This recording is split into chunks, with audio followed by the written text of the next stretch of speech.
Hello everyone, welcome to my presentation, Authentication and Quality Control of Western Australian Honey using High Performance Thin Layer Chromatography. I'm MD Khairul Islam, a PhD student at the Division of Pharmacy at the University of Western Australia. First of all, I would like to thank my supervisors, Associate Professor Pony Locher, Professor Leong Lim, and Dr. Kate Hammer. I want to thank my mentor, Thomas Lofsosteri, for Kamatex Scientific. I'm a member of Cooperative Research Center for Honeybee Product, and I acknowledge their funding support for my PhD project.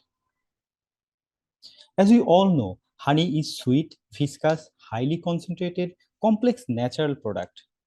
Honey is produced from the plant nectar by honeybees. Bees collect the nectar and transform them into honey. Then they store that honey into a specialized wax cap chamber where the beekeepers collect the honey. Honey mainly consists of sugar, which make up about 70 to 80% of the total solid. The major sugars are fructose and glucose. Alongside, small quantities of maltose and sucrose also present. Apart from the sugar, honey also contains simple phenolic, flavonoid, protein, amino acid, minerals, and also some vitamins. Today, I'm going to talk about how my research is helping the honeybee industry to produce high-value product for their customers. You might be aware that honey from different floral sources, say for example, Manuka and the Chera honey, are very much appreciated, not only for their taste, but also for their bioactivity. The organoleptic properties as well as the bioactivity of those different honeys are closely related to their phenolic compounds as well as flavonoid compounds. Phenolic compounds contribute to their antioxidant, antibacterial, anti-inflammatory activity. Flavonoid compounds contribute to their organoleptic characteristics such as color, taste, flavor, as well as some health benefit like antioxidant and anti-inflammatory activity. Those characteristics and also the floral origin of these honeys greatly influence the market value of that product. So the authentication of honey's nectar source as well as the analysis of this bioactivity is very much important for the honeybee industry. A range of analytical methods are used for the authentication of honey's floral source, as well as detection of adulterant, as well as the quality control of honey. A popular method is the pollen analysis, commonly known as melisopollinology. Another approach is identifying and tracking of chemical marker compounds and metabolomics using a wide range of quite complex and costly instrumentation techniques like the LCMS, GCMS, HPLC, NMR, and fluorescence spectroscopy. Finally, the sugar analysis, especially the major sugar fructose to glucose ratio, sometimes can be used as an authentication tools. But one thing to mind, all of these conventional methods has their own challenges. I'm not going to discuss all of the challenges, but recognizing all of the challenges associated with this method, we have developed a novel analytical tool that can assist in detecting the true nectar source of the honey for reliable authentication and quality control of their floral fingerprint. For that purposes, we have used the instrumentation high performance thin layer chromatography, in short, HPTLC. So here is an example of what we get when we analyze the honey using HPTLC. First of all, I want to mention it here that we don't analyze the whole honey. We focus on the non-sugar components, as those non-sugar components are the reflective of the nectar source of honey that the bee collect from the flower. So we extract the honey using dichloromethane to capture the non-sugar portion of honey. And then the organic extract was separated or analyzed using a mobile phase toluene ethyl acetate formic acid. Then we analyze that HPTLC plate at 254 and 366 nanometer wavelength. Then we derivatize the HPTLC plate using vanillin sulfuric acid reagent. Then finally, again, analyze the plate at 366 and white light after derivatization. So here is the two sets of images of three different honeys, the iconic Mary Banksia and the Jarrah honey from Western Australia. As you can see, each honey produces an unique banding pattern, which is representative of their floral sources. This image here confirms the consistency of the fingerprint that we get from each honeys. You can see here the analysis of 6 honeys of iconic Mary honey from Western Australia. The fingerprint at 366 and white light after derivatization. Though this honeys was purchased from different floral season and different region of Western Australia. So we therefore argue that the typical banding pattern can act as a floral fingerprint and finally can therefore serve as a convenient authentication tool. One thing I should include in here that we come up in this conclusion not only just analyzing 6 honeys, but the past 4 years, I have analyzed more than 500 different Western Australian honey, and we're confident that there are typical banding patterns that can act as a signature of each honey's nectar source. We have developed a way of using HPTLC fingerprint as a potential marketing tools for the honeybee industry. I just show you here as an example what we have done in here. So we looked a large number of fingerprints and try to determine which are the common band of that particular honey, which is typical as a signature. You can see here the Mary honey, especially if we mention at white light, we have 2 bands, which is typical for the Mary honey. If that's the case, in that sample, the honey that can assume as a nectar source for Mary. The visual interpretation can be used as a marketing tools too.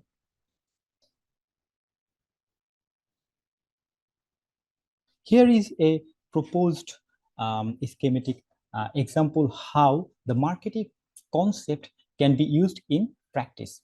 In this case, Mary honey, we have already discussed the 2 prominent bands that present at white light after derivatization. We converted those images into an artistic representation and inserted into the jar of the labeling. We also inserted a QR code that when a customer is going to buy a jar of honey, they can tap into that QR code. This QR code led to a specific web page which outline the analytical approach and show the actual HPTLC image for that representative floral source, especially in this case, Mary honey.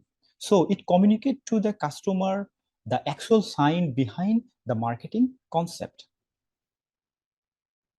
I have also developed a clustering approach which appear to separate the honeys based on their different floral sources. Here is an example. I analyzed more than 106 different honeys, and you can see all of the honeys, those are from Jarrah floral sources, are clustered together. The authentication tools that we can use as a marketing approach is based on human interpretation of the HPTLC data.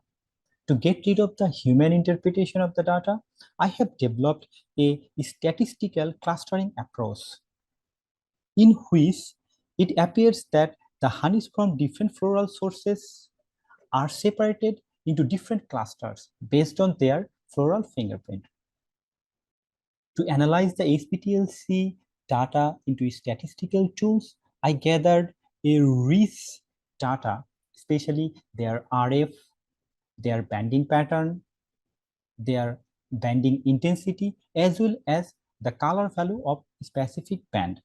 Then I feed all of this data into the algorithm that I developed for floral fingerprint authentication. Here is an example of principal component analysis. There is a big cluster of a representative Jara honey in here. You can see also there are few of the Jara honey, those are outside the cluster. You can wonder that why this actually happened. One of the things we can mention in here that we can't restrict the movement of the bees, as well as the beekeeper's interpretation of the floral sources is not 100% bulletproof. So when we looked into their individual HPTLC fingerprint, we also find out that those Jara honey contain the typical HPTLC fingerprint for Jara honey, as well as they also contain additional band, which also confirmed their adulteration or different floral fingerprinting status. In future, we can use these statistical analysis tools for floral fingerprinting identification. If a new honey comes in and we analyzed based on the HPTLC tools and feed into the data set, if the honey falls within the cluster, we can regard it as an authenticated floral source of Jara honey. As a part of my PhD research, I have also developed a novel, very fast and cost-effective analysis tools for the analysis of the sugars in honey, especially glucose, fructose, sucrose, and maltose. For that, I used the honey solution. So, for the analysis of measure sugar, I analyzed the pure glucose, fructose, sucrose, and maltose using a mobile phase 1-butanol, 2-propanol, and boric acid in water. As the sugar lacks chromophore, so I derivatized the HPTLC plate using aniline diphenylamine phosphoric acid reagent, and then finally recorded the data at white light after derivatization. You can see the glucose, fructose, sucrose, and maltose are separated from each other. So I prepared a honey solution and analyzed that honey solution in 2D chromatogram to see if there is any underlying band present there or not. And I find none. It clearly confirms that the mobile phase I developed is perfect for the analysis of major sugar, especially glucose, fructose, sucrose, and maltose in honey. So as you can see from this image that 4 different sugar, especially fructose, maltose, sucrose, and glucose are clearly separated from each other. The bands are really quite sharp. So I have used the quantitative dimension to determine the sugar content present in honey. I applied different amount of known concentration of different sugar, and using the intensity of that band, I draw a calibration curve. Finally, I use the calibration curve to quantify the major sugar present in honey. In this case, one of the Manuka honey, which mainly consists of fructose and glucose. So here you can see this technique can easily quantify the major sugar present in honey. You might ask that why this is very important, especially the determination of sucrose and fructose in honey. Some people added cheap sugar syrup, especially the glucose, golden, corn, and maple syrup in the honey to increase the weight, thus increase the profit. So I have tested the method that I developed to detect those sugar syrup in honey. To confirm their identity, first I analyze those sugar syrup using the method I developed, and I find out that the sugar syrup, especially glucose, golden, corn, and maple, contain additional sugar, especially sucrose and maltose, in really unusually higher concentration that is uncommon in pure honeys. So in our lab, I artificially adulterated one of the Manuka honey at 30% concentration using those sugar syrup. And you can see in here Apart from the usual fructose to glucose, they also contain excess amount of sucrose and maltose, which confirm their adulteration status.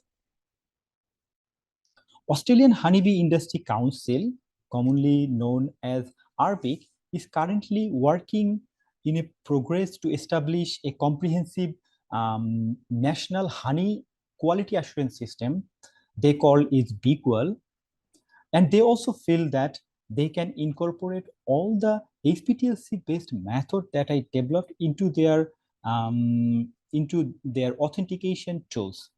So to assist the statistical progress of anticipated huge number of the data that might be handled in the future, I collaborated with International Center for Radio Astronomy at UWA to come up with an automated method for HPTLC fingerprint analysis for the quality control tools.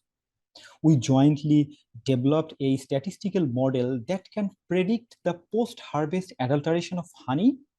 And we applied that method for two different commercial honey, Manuka and the Jara honey. And the results are shown in here. Due to the novelty, ease of operation and cost effectiveness, CAMAG, the world leader in planar chromatographic instrumentation, has adapted a slightly modified version of our sugar analysis method into their HPTLC Pro automatic system. This is an example how the research is translated into industry applications. Next to the authentication, as I mentioned in my second slide, the bioactivity of a honey is greatly interest to the honeybee industry because it influences the price of the honey in the market. You might be aware that the Manuka honey sold as much as $100 per a jar. So my main focus in the next is the bioactivity, especially the antibacterial antioxidant activity. For my PhD thesis, I mainly focus the antioxidant activity. The antioxidant activity can be captured in a wide range of assays, especially the 2,2-diphenyl 1-picaryl hydroxyl assay, commonly known as the DPPH assay. Secondly, ferric reducing antioxidant power assay, commonly known as FRAP assay. And finally, the total phenolic content assay. But for my research, I mainly focused on the DPPH assay. But one of the major limitations of the conventional DPPH assay is that it will only provide the overall antioxidant activity of a natural substances, which this overall antioxidant activity is less meaningful, especially if two different honey that might have overall same antioxidant activity, but different compound or different groups of compound are responsible for that activity. So there is a need to capture the individual compounds contribution to the overall antioxidant activity. So again, I developed a novel analytical approach to capture that aspects. One thing to mention that sugar in honey doesn't possess any antioxidant activity. So we again extract the non-sugar portion of honey in a way that I previously described for my authentication tools. Then we analyze the extract using the HPTLC, using the same mobile phase toluene ethyl acetate formic acid. Then we derivatize the HPTLC plate using 0.4% DPPH solution. DPPH is inherently pink in color, so the background of the plate is pink. DPPH vigorously react with the antioxidant compound and change its color to yellow. The higher the intensity of yellow, the higher the antioxidant activity is. In the first image, you can see we applied gallic acid, one of the standard commonly used to express the DPPH activity. We applied in different quantity to prepare a calibration curve. In the second image, we applied Manuka honey extract overspotted with gallic acid in different concentration. You can see apart from the gallic acid, there are additional bands are present, which confirms the antioxidant compound present in the Manuka honey.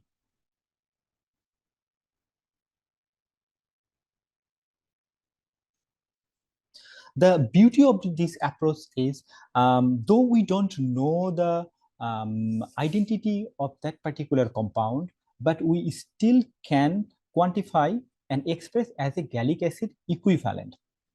There are additional benefits to that developed novel HPTLC-based DPPH method, because it can determine or detect the different compound that are responsible for that activity. Here is an example. One of the Mary honey that is iconic to Western Australia, and another one is a multifloral honey. They have the total band activity almost similar, but in terms of Mary honey, 2 different band, and in terms of multifloral honey, 4 different band are responsible for the same activity, which confirms that the different compounds are responsible for that activity. Apart from that, we also use the HPTLC to comprehensively analyze the honey in terms of industrial handling approach. We applied the method that was developed by Cherastonova to monitor the formation of H5-hydroxymethyl furfural content in honey. You might ask, why HMF? HMF, or 5-hydroxymethyl furfural, is a heat-induced artifact that is formed through the Maillard reaction from sugar. HMF is potentially toxic, and the level of HMF needed to be monitored to ensure the quality of the honey. It also ensure the proper exposure of temperature during the handling, especially the packaging, and also to destroy the pathogen, and also to destroy the crystal seed that might accelerate the crystallization of honey.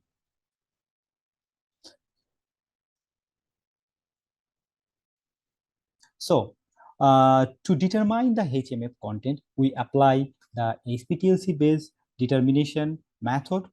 HPTLC is very convenient to record the HMF content is honey.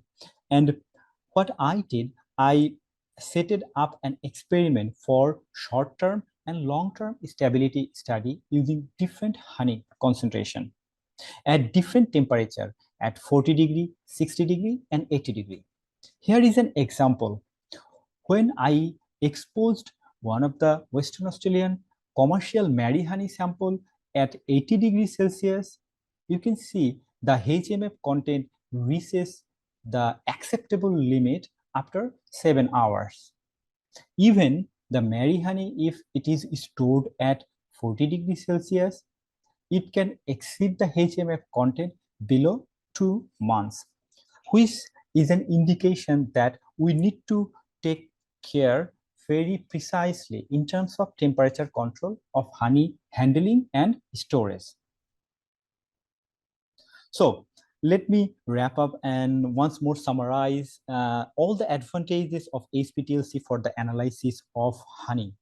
The HPTLC actually offers a whole range of analytical technique for the analysis of honey. And first of all, the floral fingerprint of organic honey extract, which can be used in authentication for the floral sources. Then this comes with the detection and quantification of major sugar present in honey, which also can assist in detecting the post-harvest adulteration of sugar syrup present in honey. The HPTLC coupled with the DPP's derivatization can be useful to identify and quantify the individual honey constituents that contribute to the antioxidant compounds or antioxidant activity in honey. Finally, as we have mentioned that the HPTLC can be used to monitor the stability and as well as the formation of toxic HMF content in honey during the temperature and processing of honey. HPTLC also come up with some of its versatility, like the advantages. The HPTLC is really easy to perform and the data interpretation is quite easy. It only requires very small amount of solvent, reagent, so it's very cost effective, as well as we can analyze quite a lot of sample in a single plate in a single run. HPTLC also offer quite a number of analytical method for the analysis of honey, which is very attractive to the honeybee industry, because in a one single lab setup, they can offer a quite a number of analytical technique for the routine quality control of honey. Thank you all.